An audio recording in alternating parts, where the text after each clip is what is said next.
Machine gun turrets are one of the workhorses of your settlements, so the question is, how do they stack up against some of the biggest competition in the game? Well, we're going to find out. We're going to face them off against these ancient behemoths.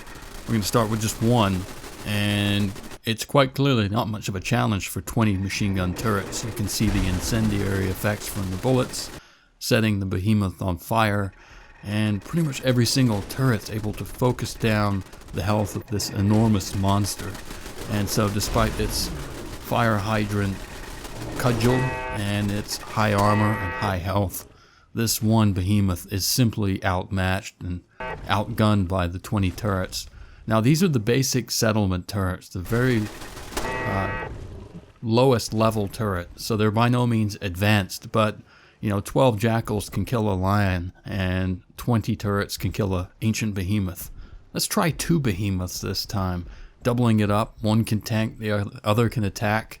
Let's see how they fare. And, before they can even get close, it seems pretty clear that they're under focused fire from all of these turrets. And so the advantage lays with the turrets at this point still, just because they can whittle down the health of at least one of these behemoths very quickly. Now, the behemoths do hurl big stones. Where they get those stones, I have no idea, but they do some damage from range. But again, in terms of the range damage, they're still outgunned by all of these turrets. It's when they get up close to the turrets that they're really dangerous.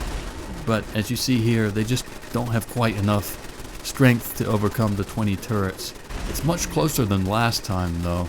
The last video with just the one behemoth, the behemoth didn't stand a chance, but with 2, they make a much bigger dent in the defenses. Several turrets go down, but again, the turrets prevail this time.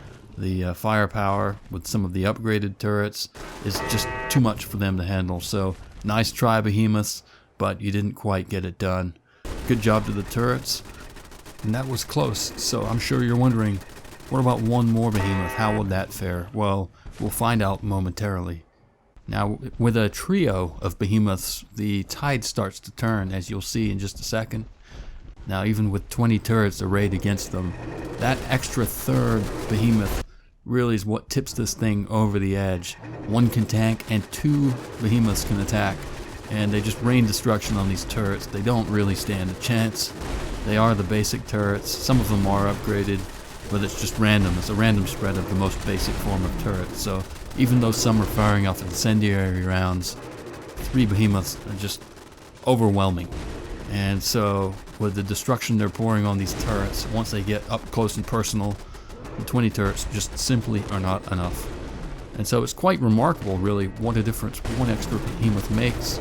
I know that's a 50% increase from last time, but it's still impressive all the same. Not a single behemoth is lost, and every single turret's destroyed. So that's really what tips this over the edge. 3 is the magic number for the ancient behemoths, and they prevail against these workaday turrets. Now, just for shits and giggles, 5 behemoths, because why not?